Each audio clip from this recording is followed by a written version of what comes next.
Good evening, Leslie. Welcome to Branding for Your Business. We're going to wait for a couple other people to jump in the room, and then we'll get started. This is my first time doing a webinar style. And hello, no idea. That's a creative one. I appreciate that.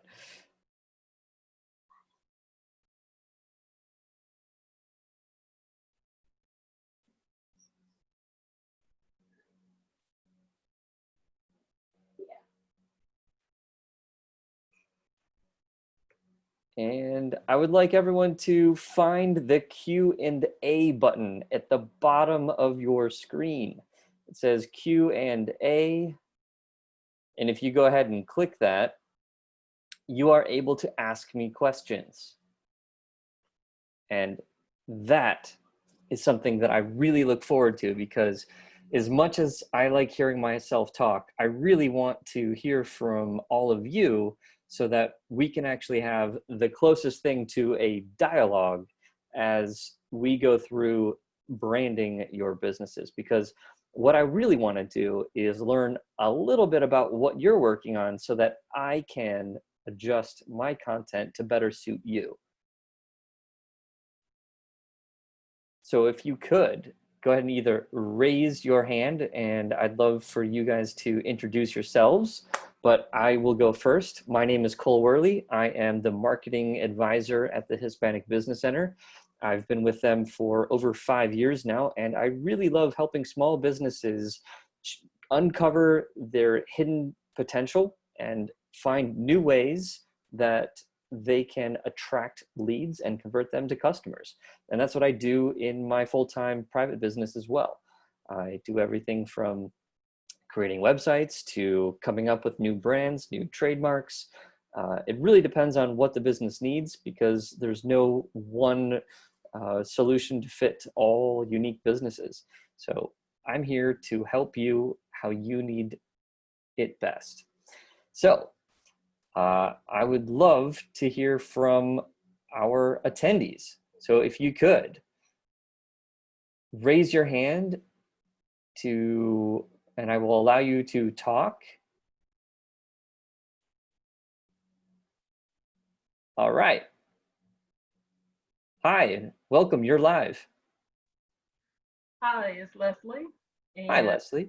I am just recently starting a content creation business, so writing content for digital. Wonderful. You're exactly the kind of people I like to work with, because when I'm building new websites, as much as I love writing the content for them, I don't have time. Right, exactly. Yeah, and the best I can do is either produce interviews, and whether they be recorded with automatic transcripts or have transcripts made, and I can hand those over to wonderful people like you and say, hey, let's make this client sound amazing and let them convert to for their customers. Is that exactly what you do? That's it. I do the content. I'm not interested in doing the design. Are Perfect. we allowed to connect outside of the webinar for potential partnership opportunities?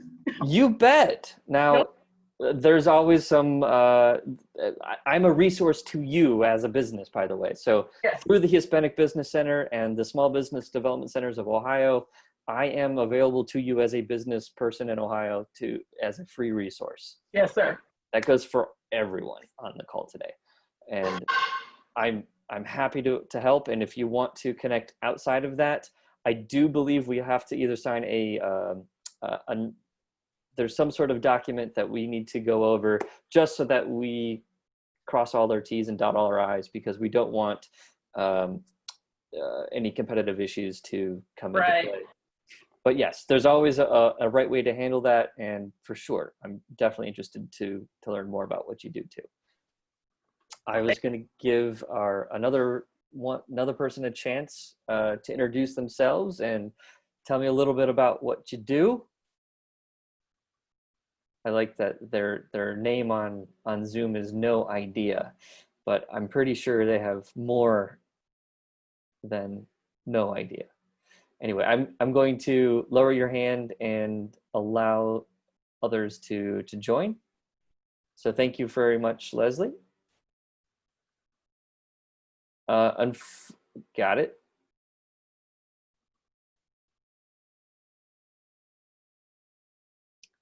No worries.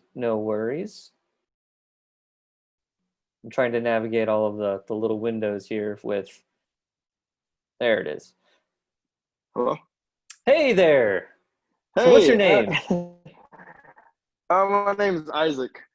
So, Isaac. yeah, Wonderful. yeah, yeah. So the long story behind the No Idea name. That was that I'm a music producer, and that is like one of my um alternate names that I go by. Um, so yeah, so I'm here to get what I can out of the meeting, just to learn a little bit more about marketing and branding, Of getting the course. feel for that. So I'll take away anything that I can from everyone that's here. I'm sure I can learn from others as well. Well, And wonderful. I'm looking to go into the non-medical home care industry. Non-medical home care industry. So Yes, sir. you hit me with music producing and non-medical home care. So that Yeah. to me they're like two totally separate worlds. It is. So growing up, my passion has always been music and helping people. If I wasn't doing anything musically, I was helping my grandparents growing up. So it's been a part of me for a long time. But Well, um, wonderful. I paused the music for a second and decided to get into the home care industry. Just growing up, I have a lot of aunts and uncles that have been really sick, and I try to help them out, and I try to help a lot of people out actually. I just felt like it's just something I need to get into. Got it. Well, Isaac, thanks so much for introducing yourself and telling me what you're here for. So that really helps me. Hey, no problem. All For right. sure, man. Without further ado, I'm going to put you on mute, but you guys Okay, are able to ask me questions as we go through. cool. I want to make sure that if you have questions, I do encourage you to press the little raise hand thing or unmute yourself and simply um, uh, I think, yeah, I think you can just unmute yourself and go ahead and talk, because I've should have allowed you to do that. So without further ado, um, I do want to make this a conversational experience for all of you, because I think we'll learn better by participating.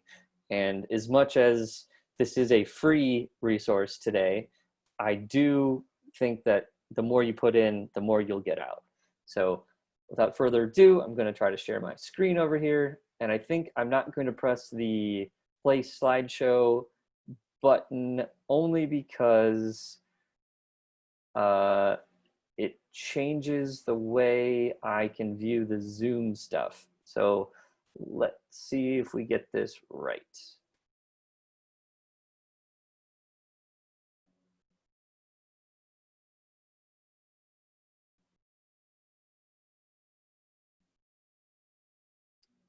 There we go.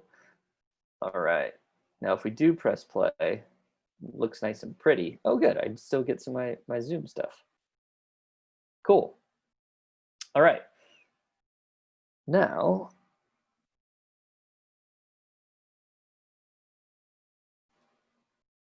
I feel like I've lost my mouse. It's not working. Forgive me, guys. All right. So we're going to cover three major things today, and I want to go over what branding is from a very basic level to a couple exercises. And I think one of the two that I've planned for today is going to be applicable, so we're going to have to skip the first one, but we can definitely have fun with the second. And then I just want to make sure that you all know of some of the resources that are available to you through the Hispanic Business Center. But without further ado, what is brand? And this is not a rhetorical question. I actually want to hear your thoughts as to what brand is. But now, Okay. yeah, so go ahead and unmute yourself. Go ahead, Isaac, since I can hear you first. What is Oh, I'm sorry. brand to you? Brand is just like a way to identify with a particular company or entity. Um, I feel like it's a way of showing like representation and yeah, just a way to identify with something. Okay, that's pretty good. What is brand? Leslie, did you want to add anything to that? I thought it was pretty on point. Only thing, maybe how you are seen by your customers or potential customers. Bingo. That is actually the definition that I'm going for. Branding and brand is literally something that is in the eye of the beholder, if you will. It is something that is it is the perception that other people have of our business. And everyone has a brand, whether they know it or not. And it's our name. It's our personal brand. And so the first exercise is actually a personal branding exercise. And if we had more people on the call today, and we had a bunch of signups, so I'm a little bummed that more of us aren't on the call today. Yeah. But in this personal brand exercise, usually in a group of 10 people or so, I can even find, especially in Cleveland, is everyone in Cleveland? No, I'm in Cincinnati. Cincinnati. Well, welcome. Yes, sir. I'm also in Cincinnati. Oh, wow. All right. Well, thank Go you for being Bengals. here. Well, I'm based in Cleveland, Ohio, and just because of the SBDCs, I am able to continue to help you because we're all based in Ohio. Now, let's just imagine we're in Cincinnati then, because that makes more sense. Usually in a group of 10 people in a city the size of Cincinnati, you can probably find two that have at least heard of one another, especially, if it was 20 people, there would be usually even more. And in the branding exercise, it's really a question of how much is your brand worth to someone? And if, just imagine, Isaac and Leslie, you two might have actually known each other for, say, 5 years. And if in 5 years there's a positive relationship that who knows how deep, say just acquaintances and it doesn't really matter, I would ask, would you lend the other person $100? What would your answer be? I'm so sorry. I missed that whole part. My dog was going crazy at the door. Oh, well, thanks for muting, because you did a good job. Never heard the... Yeah. So I just came back. the question about is, what is your brand worth to you? And it's about assigning a value to your personal brand by literally asking, how much would you be able, or would you be willing to lend to someone in the room?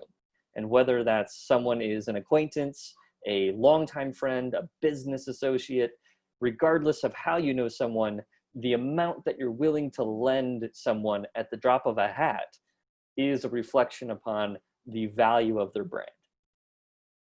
Pretending that you had virtually unlimited cash to lend, but it's still your hard-earned cash that you're lending. If someone comes up to you and asks, hey, can I borrow $1,500 like right now? And if you've known them your entire life, you probably can say, yeah, no problem. If you're in good standing, there's good brand behind that person. Right. Go ahead, lend the $1,500. Say if it's $5,000, same scenario. If that person has earned the right for you to lend them $5,000, then there is trust for $5,000. And that same thing goes with your brand for your business. What do your customers need to value? Like, what value do you need to earn in your customer's mind that you can ask for whatever it is that you're seeking in payment? I would say trust. That's exactly it. And that was more of a rhetorical question. I apologize. But yes, trust it's all about trust. And that's really the purpose. And it's why do we go through this whole exercise of branding? And it's because we want to establish trust. And we want to remember trust. We want to have this trust recall. That is our name. Our name is our brand. And our brand for our business is either our name or our mark. Our brand mark is, as you can see in the corner here, it's Northeast Ohio Hispanic Business Center. If you've never heard of us, it means nothing to you. And if this is the first time you've ever heard my name, Cole Worley, I mean nothing to you until we started talking this evening. But the longer and the more trust that is established, the more of a value that it as a brand and as a mark will earn. And if we talk about examples, some of the biggest brands in the world are the ones that are household names. The classic example is Coca-Cola, probably the world's largest and most recognizable brand. And how did they do that? By putting it everywhere. It's just everywhere. But there's more. All right. But how do we do this? How do we, as small business owners, establish and brand our business? And the real question is, where do we start? The easy answer is we start by knowing our audience. Who is our target customer? And because you two are being so wonderful on the call, I think we can talk to each of your individual circumstances if you'd like. Now, I can start with either one of you, but first one to unmute the microphone goes, but I want to hear, who is your target customer? What can you tell me about them? I feel like this is almost like Jeopardy, like a race to unmute. This is Leslie. I have 2 target customers. Let's hear it. So it gets a little complicated sometimes for me as I'm setting this business up and just recently kind of getting going here. But one is small minority women-owned businesses over $1 million in revenue. Okay. Being that they actually might have a budget for some marketing effort. That's why True. they're over $1 million in revenue. And then the other audience is the supplier diversity professionals at corporations, because I have a strong background in supplier diversity, so I'm able to speak the language. Okay. And write easily content on their behalf when they don't have the time to do it because they have limited time and resources. Very good. Okay. Now, for the sake of our topics today, let's go with the second one, because you articulated many more layers to knowing this customer. Mm-hmm. Now, I'm going to just go ahead to my next slide so you can see it, but demographics and psychographics are where I was going to next if we were talking about consumers. But in your case, we're talking about a business-to-business brand. Yeah. And establishing what we know about our ideal customers is the absolute key. And it's obviously we exist because there's a problem in the marketplace that we're serving, and we exist for our customers. So in this case, you know the language of, forgive me, so what type of suppliers? Supplier diversity professionals. Supplier diversity professionals. And you're there to solve the problem of not enough time. Right. And sometimes expertise to write the content that they need written. Exactly. And you know the language. So that means you know more about these people and the people that are serving their mission. And you're there to extend your support to that mission. Yes.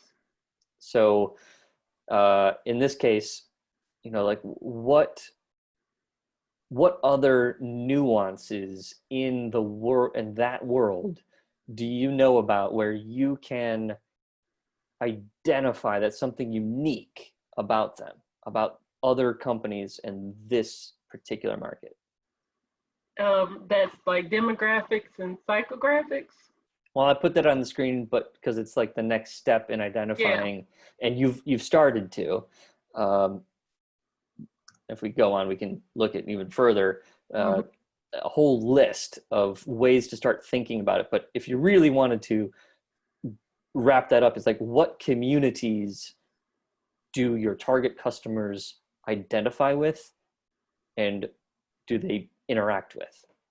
So it's like, that's about the level of detail, and we can go further if the market is large enough. Mm-hmm.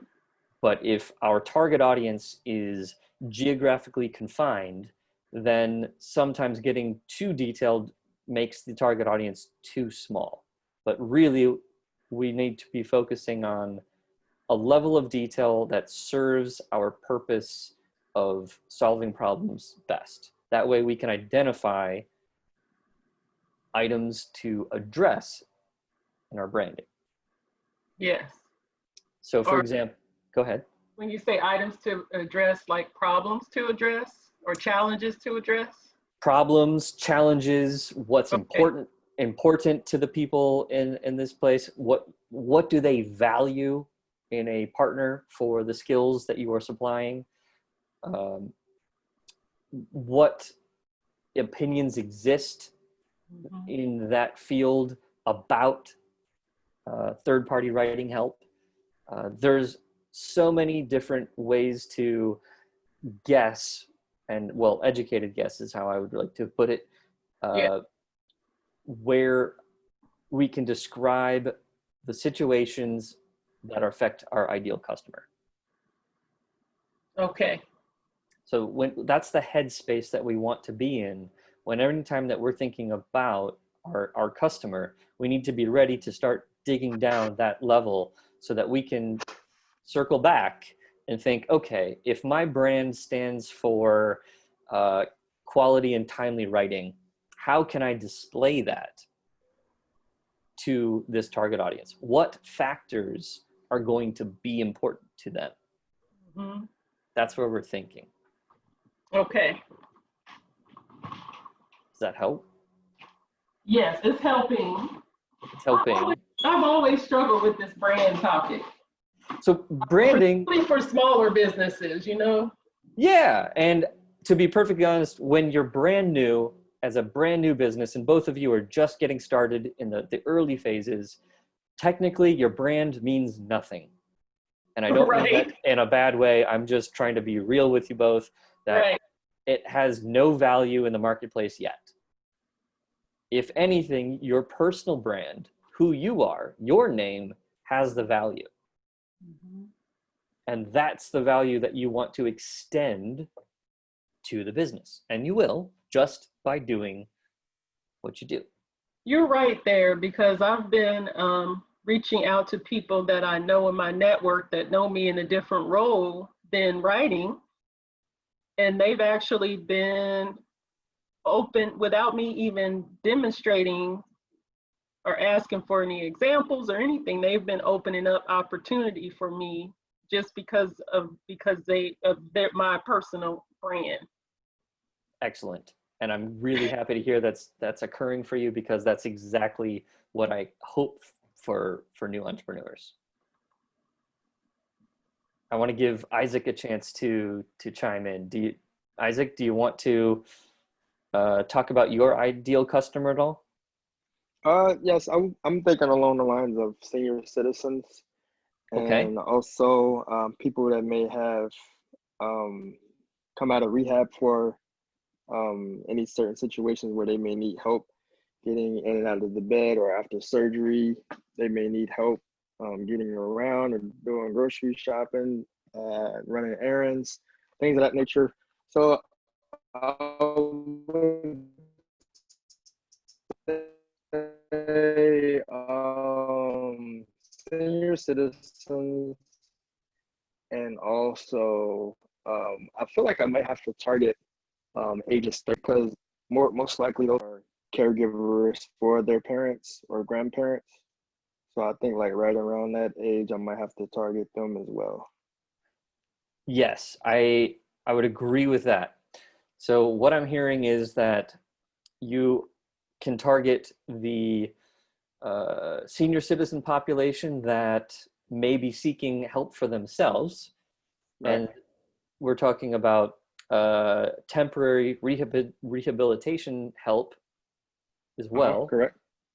And then another target audience being the caretakers of, say, of some senior citizens or those who have in-home care needs. Yes, the parents that might need, or the child that might need care for their parents, or just like well, some parents don't live in the same city as their parents and grandparents, and they might need someone to care for them if they moved away, or that sort Exactly. of thing. Exactly. So All right. I feel like it's pretty broad. I don't know. I need to That is narrow pretty it down. broad. I want to narrow it down, but it's like it's so many different people. I don't want to just limit it to a certain And um you're right age about group. being broad and about wanting to narrow down. I would highly encourage you to do so because Yeah, those three audiences have very unique needs and yeah, they have different ways of communicating. And that makes any sort of targeted outreach by a solo entrepreneur very difficult because you have to play essentially three different roles. And right. you almost would be developing like three micro brands to really serve each of those three target segments for your business. I'm not saying you can't do that. I'm just saying that's a lot of work. Putting a lot of stress on myself. Yeah, absolutely. Perhaps. And I know the ease that it to say yes to the first thing that comes down the pipe when you start a new business. It's like, oh, somebody Right. needs me. The answer is sure, I'll come and help you. You want to say yes right away. And I wouldn't discourage you from saying yes because you're going to learn a lot about your first customer engagement, regardless if it's the perfect fit or not. But we definitely want to be striving to being able to say no to the wrong customers eventually and being able to refer them to a better fit for them. You can still serve people, but Right. making a meaningful referral when the time is right. That definitely makes sense for sure. So I would encourage you to focus on what you, based on research, please do your homework and find the easiest or most needed and underserved problem that you can help solve. So sometimes Gotcha. it identifies itself as the easiest way to contact and have communication with a particular target audience. And that might be because you truly do understand what the needs are of these particular people. Because in the end, if you understand how people spend their time, what communities they're part of, and how to engage with people in those communities, then you have a pretty good chance of making a positive impact with the right communication. Right. And that's where somebody like Leslie can help, like crafting the right words. But yes. Exactly. For sure. All right. So thank you for explaining that, Isaac. And in the No interest problem. of time and to help elevate our understanding of how to brand, we're going to go ahead and continue on. So overall, if we can understand how our customers spend their time, whether they're in the problem moment, like in the case of needing care, and outside of our problem moments that we want to address, literally, how do our customers spend their time, their relaxation time, their work time, their family time, or lack thereof? It really just depends on the better we know our customers, the better we can understand how to influence and build our own brands for our business. But then really, how do we do that? And it's all about building trust, as you so appropriately noted earlier, Isaac. So thank you for bringing the word trust. So building trust with the target audience. And we can do that in a couple ways. And it's something that we can't control. I want to stress that. Brand is not something that we can absolutely control. That is purely influenced not absolutely controlled. And that's because it is something that is perceived and not owned. So the easiest way, and I've kind of touched on it already, is establishing trust and establishing a brand using borrowed and affiliate trust in a brand versus growing it organically. And really, you need to do both, because you can associate or borrow leveraged trust by partnerships, for example. That's probably the most common, easiest way to elevate brand and trust in your target audience. So, and it's been used since the beginning of advertising, really. This is when doctors at one point said, sure, I will endorse your cigarettes in the 1950s. Right. We know that's not a thing today, but that was an element of trust. That's how a cigarette brand in the 1950s was going to leverage trust and elevate their brand by bringing on your regular family physicians. Now, today we can look at a more modern example as Instagram influencers, for example. This is a perfect example of borrowed trust, because the influencer's audience is regularly engaging with the content that they produce for a myriad of reasons, but the fact is that audience continues to check in on the happenings of this social media personality day in and day out, maybe multiple times a day, all depends. But as soon as your favorite social media person posts something about I don't know, I'm gonna pick it up here because this is how I charge my mouse, rechargeable battery, you realize, oh, well, okay, I need some new chargeable batteries. I might go ahead and take this person up on their deal. And that's a perfect example of borrowed trust and borrowed brand.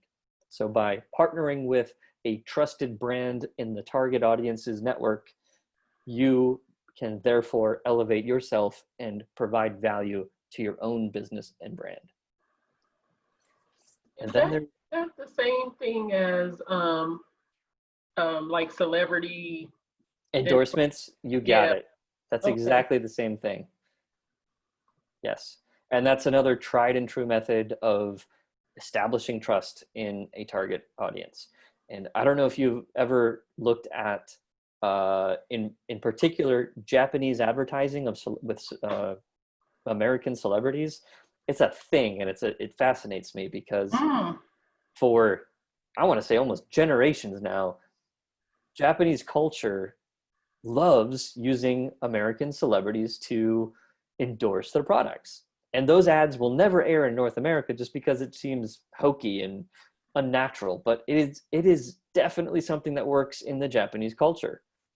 I remember I had the opportunity to visit, and I was looking at ads with, I remember Brad Pitt and Jennifer Aniston, this is a long time ago, and thinking, why are they promoting like scooters? Like that kind of thing.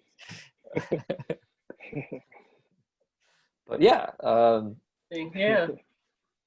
Yeah, because it made sense. I think that was actually in Vietnam and not Japan, but same concept. In Asia, a lot of cultures will accept celebrity endorsements as a meaningful brand extension and brand support. If your favorite scooter, has Brad Pitt driving on it, well, Brad Pitt's a movie star, so sure, I should get one too, right? That's kind of how it went. Right. And that's at a very high level. Social psychologists have researched a lot about what goes into the psychology of behavior, and it actually is the basis for psychographic segmentation in market research. So we definitely, as marketers, can get as nitty-gritty as we want to, and if we work in an organization that allows us the freedom and the time to get that detailed, all the power to it, because the more you know about your customer, the better you can help them solve the problems and put yourself in the right position to solve the problem at the right time. However, we're focusing on helping small businesses. And unfortunately, we as small business owners don't usually have the luxury of getting that detailed. So we need to influence our target audience as quickly and as reasonably inexpensively as we can. And there are other ways to do it. Now, I think this is a little slightly out of order, but let's just talk about the five senses, because branding is all about using the five senses. And if we are developing a physical space, you really do have all five senses available to you. Now, if we're developing something that is somewhat intangible, and I'm going to use you, Leslie, as this example right now, because what you develop is a service of communication. You develop something that allows people to extend their time, and your brand is going to be leveraged based on the quality of your work many times. So in this case, what you do will influence your brand and how you continue to grow. And those, the senses that we can identify and use in developing your brand here are not just the sense of sight, because we've got the sense of sight, but I'm going to go one step further and say the feeling, because people remember not what you say, but how you made them feel. And I'm not the first one that says this, and I can't remember where the quote came from, but I love it because it's so true. Might have been Maya Angelou. I can't remember. You know what? I think you're right. I think it was Maya Angelou. I definitely remember putting that in a presentation a couple of years ago and attributing that to Maya Angelou. So thank you for being wonderfully well educated. So yes, people remember how you made them feel. And when you craft words or solve problems, you alleviate a stress. That is a feeling of goodwill that you are building in building your brand. And Isaac, when it comes to actually serving your customers in their physical needs, many times, the way that you introduce yourselves, and this is not just for you, but anyone who ever works with you or for you, the way that they present themselves, their posture, the uniform's colors, the way that they sound, and the way that the mannerisms in which they speak, all of that influences the brand and who the business is. You know, Leslie can, no offense, and this is kind of what's happening right now, but you have the ability, if you wanted to hide behind a computer screen, because it's really about delivering the content that the customer's caring about. It's about, can you free them up the time and produce the quality work that they need for a fair price? Right. Not every day do you need to show face to the client and say, no, I'm the one behind the words. But in the instance where Isaac is likely going into people's homes, making very meaningful connections to clients and the clients' families, there's a whole level of branding that also is producing influence. So any possible way that you can influence your target audience that reflects on the business is influencing and promoting your own, or I should say, reinforcing the brand. In my previous work, I've had the wonderful privilege to work overseas and help launch a handful of new brands, and including a boutique hotel and private membership clubs, even a yacht project, golf clubs, not the clubs like we swing, but the actual place where we go play golf. So every time that we would have to come up with a new brand to introduce a new product or service line to this portfolio of brands that I worked for, we would really need to distinguish, can we leverage one for the next, and how are we going to build this ideal? Because it starts with understanding the ideal that we want to portray and how we want to make people feel. And then we work backwards. What senses can we use here and this experience and this example to reinforce and influence how we want people to feel. And an easy way to think about that is, remember retail stores? Yeah. uh, a ubiquitous American brand, I'll just call it any popular clothing brand that you've probably seen at every American shopping mall. If you walk in, think about what you hear. What do you hear when you walk into an apparel store in your local shopping mall, say 15, 20 years ago?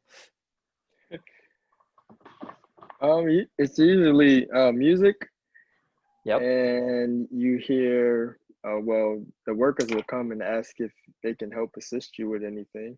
All right. Those are two great things right there.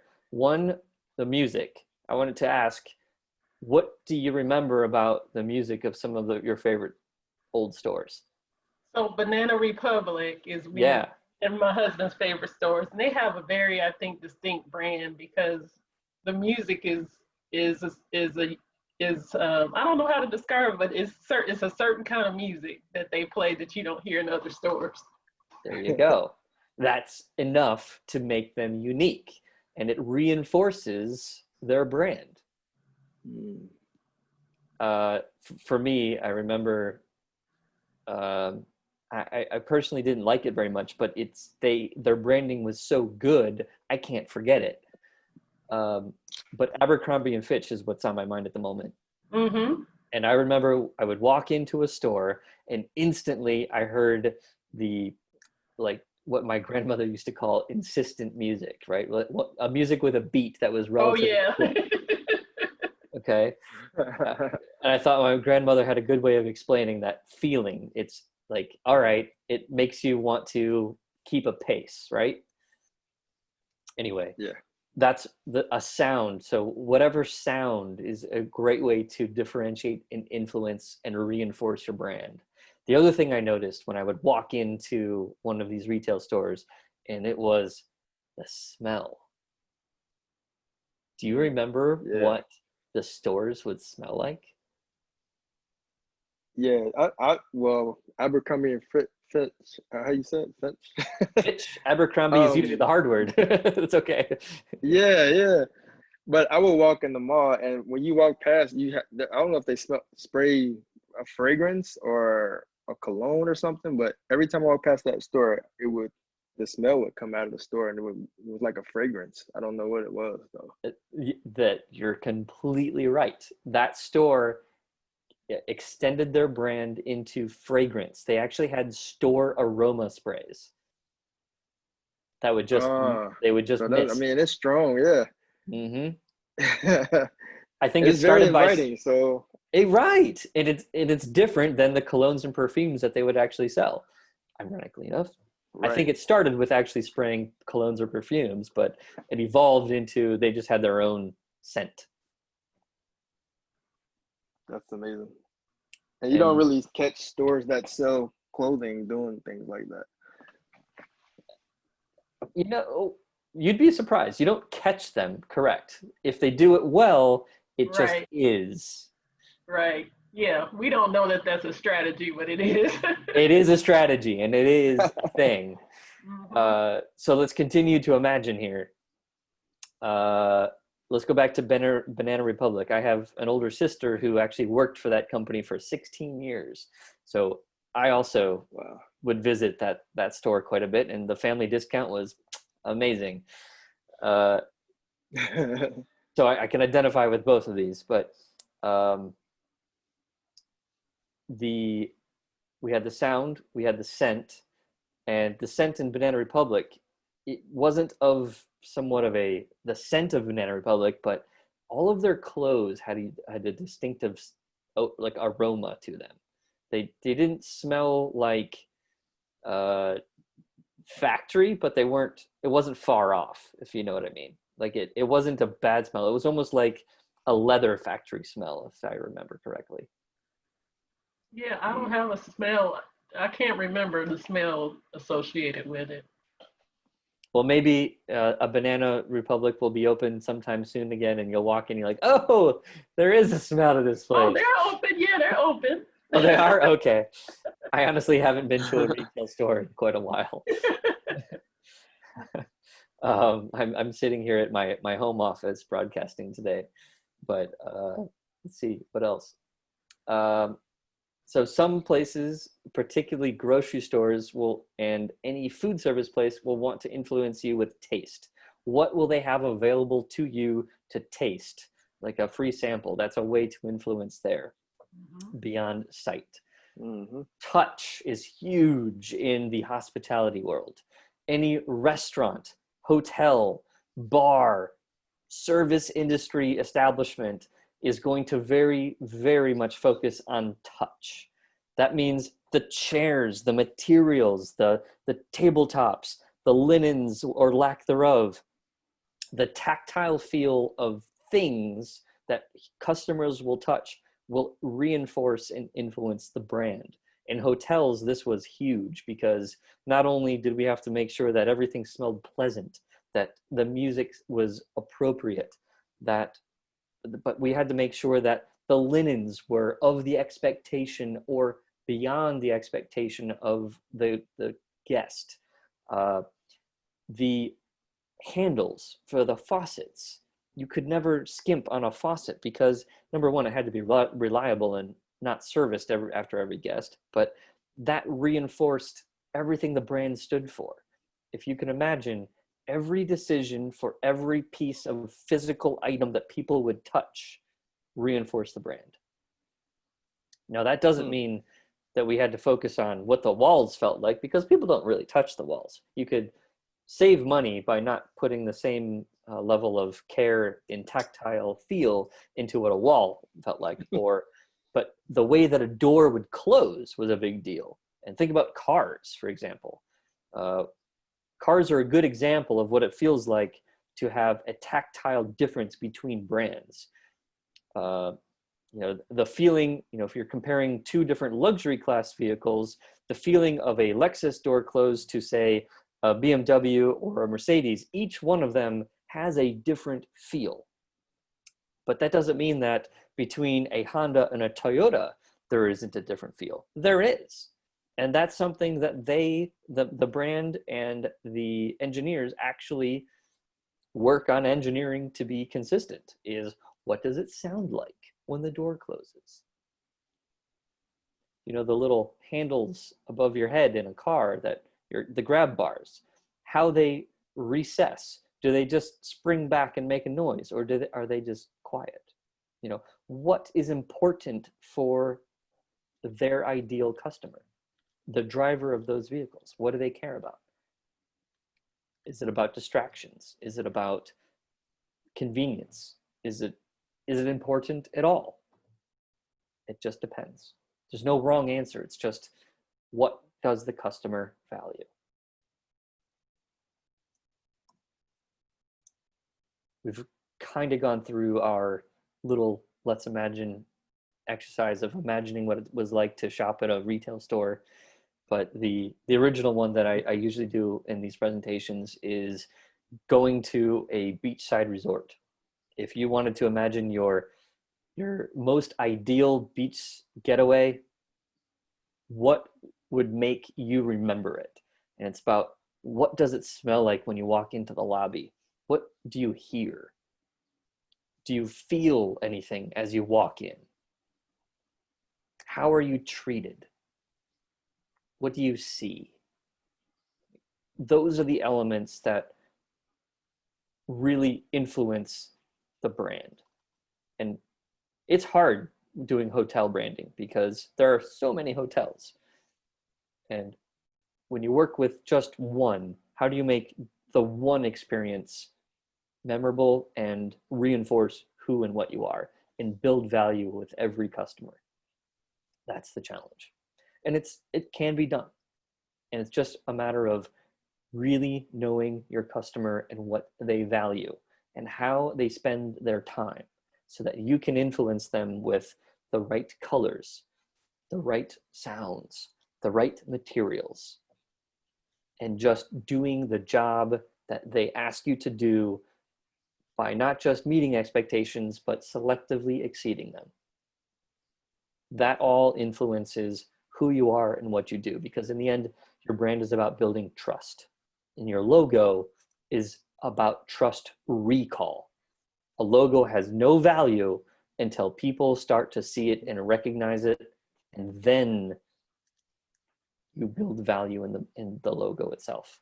Because then when they see that logo, they go, oh yeah, that was that store I went to in that other shopping mall in another city some years ago.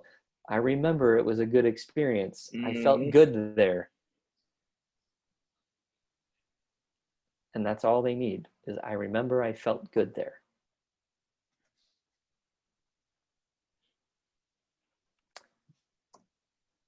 That's it for today when it comes to how to understand branding for your business.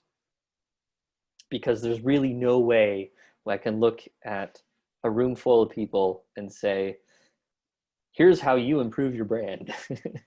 It doesn't work that way, because everyone is solving different problems, and therefore everyone and their businesses are targeting unique populations. And so we really need to look at our customers and get to know them better so that we can establish a better brand to live beyond us as people, but to lend that business a brand that it earns its own value.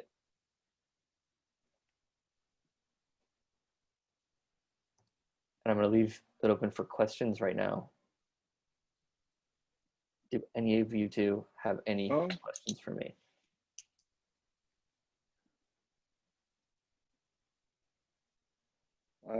Leslie, you have any? I don't think I have any questions. I think you pretty covered. I mean, you did pretty good covering everything as far as branding goes, what it is, what it means, and how to influence the brand. I mean, that's it. I like how you went into depth about the 5 senses. Sure. Yeah. I think that's the fun stuff, because then you get to play with, well, what's important to my customer? Do they need to have plastic or metal handles? I don't know. Well, does it matter to them? Perhaps it does, perhaps it doesn't. I thought it was interesting how you tied branding basically to building trust. Because it is, in my opinion. And I don't think I'm alone in that one. But brand, its purpose is to leverage trust. Its purpose is to recall that trust that's been built. And even on large publicly traded companies, if you look at their annual reports, it's somewhere on their balance sheet, there will be a line item that says goodwill. And you're like, well, what does goodwill mean? Goodwill is literally the value they're assigning to the brands that they have assembled or built themselves. And for example, can you kill your brand? Of course. You just do something that your brand wouldn't be expected to do. It's easy for your brand to get affected nowadays because of social media and yes. Yeah. For better and for worse. Yeah, exactly. The example that comes to mind how to tarnish your brand is the last BP oil spill in the Gulf of Mexico. You guys remember that at all? Oh yeah, I do. No, you remember it happened, but how do you feel about BP today? Well, I've never really gone to BP, but yeah. So I was going to ask you, do you two know what BP stands for? The 2 letters? No. I don't actually. Right, because they rebranded in the early 90s from British Petroleum to BP. Oh, that's what it stands for. Wow. Yes, BP is British Petroleum. And it was actually at the time, their North American headquarters was in Cleveland, Ohio. They did a good job with that rebranding then. Right? Yeah, because we never heard anything about British Petroleum. Yep, that's BP. Their logo colors, haven't really changed that much over time. But yes, British Petroleum was shortened to BP officially, and that's the brand that people remember. Why? Well, they wanted to make sure that they were uniquely American. They didn't want to be British Petroleum in the United States, in America.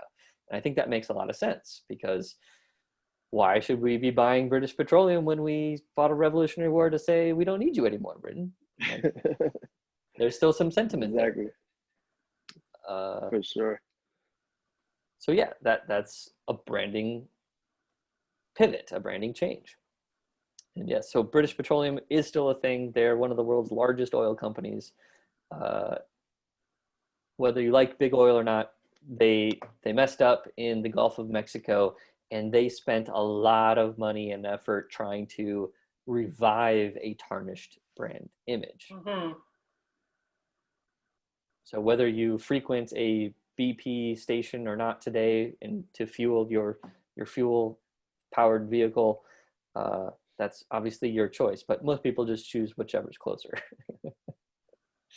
So is it best to like balance all five senses out, or you know how like a person can have, like, say a person that's blind, they say that their hearing is stronger. Bingo. Is it like better to, like, so my situation where I won't have like a place that is like a store, or like, you know, where people come in, you know, I'll be going to them.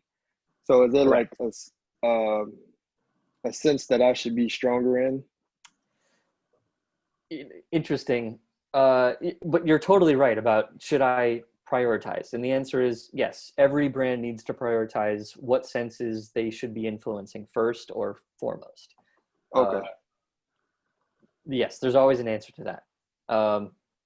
Okay, cool. So But I think again, maybe and it's just a matter of uh limited resources and being human. We can't do it all the time, but we can right, focus on what makes the most impact. for sure. And So I what guess like, it is just okay. depends. That last, I didn't hear that last part. What'd you say? I said what is important to our customers just depends on their wants, needs, desires, and the communities that they assign themselves to and how they participate. It's really about the customer. Gotcha.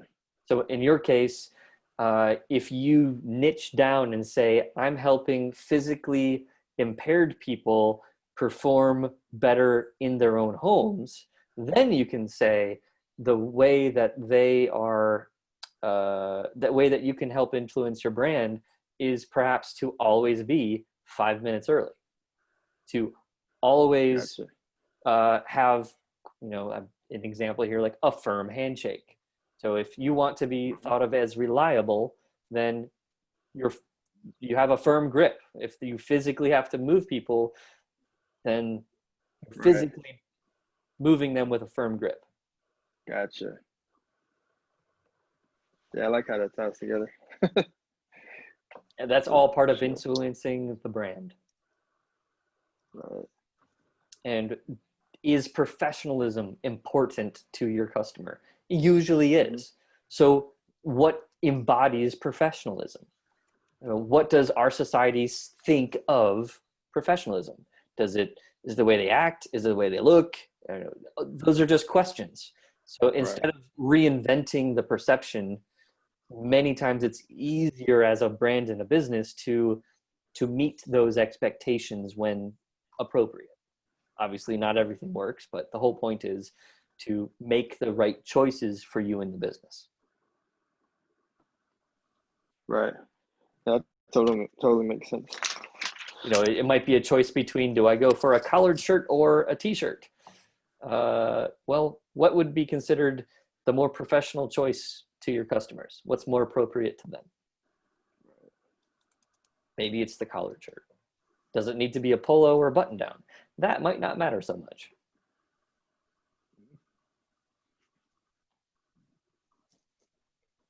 It's all a part of your brand because it's a part of how you're making people feel. Exactly. Mm-hmm. Exactly. And how they'll perceive you. Bingo. Right. And that is all we can do is influence how we are perceived, because Our brand is actually owned by the customers. They own our brand. That's an interesting point too. And we've been building our own personal brand since day one on this planet. So we all have practice in it, whether you think about it or whether you know it or not. We've been practicing who we are and what we want people to think about us. That's true. Mm-hmm. That You is can true. turn around and think, okay, well, who do I have to impress today? Right. Yes. And what do they value? In this case, it's me as a business and my customers who I serve. This seems like this kind of ties into like how they do like credit. Like you have to build that trust in order Yes. for them to, it's like your brand, your name, what represents you. If you have a good trust and brand for, paying on time and that sort of thing, then they're most likely to work with you. And that's, yeah, I guess that's how branding goes along with this as well. Like, Now I understand the connection you made. Yes, the credit bureaus and credit reporting. yeah. Yes, they're building a history, a profile of your patterns so that they can understand your trustworthiness factor better. And believe it or not, Right. you are so disciplined and you pay everything early or on time and you don't allow any bank to earn any interest on you, you'll never get the perfect score. Right. And that seemed like it goes like, is that how psychographic ties in? Is that like, Mm-hmm. as far as like patterns and things that you usually do? Exactly. Well, I'm I don't know, leaving. my signal is really bad right now. I don't know what's going on. There might just be a delay, but you've been Okay, I think, relatively good. You're quite clear right now. But okay, cool. Isaac, Leslie, I really thank you for being here, and I would encourage you to continue on with your startup process and getting in front of customers. And if you would like any help in whether it's planning your marketing, whether it's building campaigns, whether it's how to craft the messaging on the website, or just pure out tactics and strategy sessions, that's something that I would love to work with each of you on individually. And we do have plenty of time available to us. There is some good coming out of the CARES Act due to COVID, and that was a good amount of funding came down through the SBA to all of the SBDCs, and we've been granted a substantial budget that I can actually do more work with clients like yourselves. So if you are interested, we definitely have more time for everyone. And I even have time to physically do work and not just talk, coach, and consult. So Got it. Yeah. we can do a little bit of both now. Cole, I have a question for you. If Yes. we're working with a coach at the SBDC in another capacity, can we still work with you in regards to marketing? Yes, that's perfectly acceptable. We do try to work like with one another. It is a little different between centers, only because I personally don't know the other advisors at all the other centers. Yeah. But yes, I would encourage you to work with a coach that you're most comfortable with. But if there are specific things that you think I can help you with, I would be happy to. And no, we don't step on each other's toes, but you're always going to have a primary contact when it comes to SBDC relations. So your home center is your home center. Yes. I know with COVID, it's opened us up now where we can access you all over the state versus primarily in our area. So true, and that's technically been nice for us. exactly, and technically it's always been that way. It's just Right. physically there was a barrier, and we didn't have the infrastructure set up to do the virtual stuff quite as easily. Okay. But yeah, I really appreciate your feedback and your questions and explaining a little bit about what you're doing. So thank you for making this an enjoyable presentation, and I really hope you to learn something. Thank you so much. Hey, thank you, man. Appreciate the time you took, and good luck to you, Leslie, as well. Thank you Yes. to you, Isaac. All right. Well, stay healthy, everyone, and good luck on your businesses. I look forward to hearing from each of you. If you ever have any questions, you have my email address right there. And if you'd like to set up a future appointment, please go ahead and email me, and I will reply with a link where we can set up an online appointment. All right, cool, man. Thank you so much again. Thank you, Cole. Most welcome. Have a good one. You too. Bye-bye. Bye.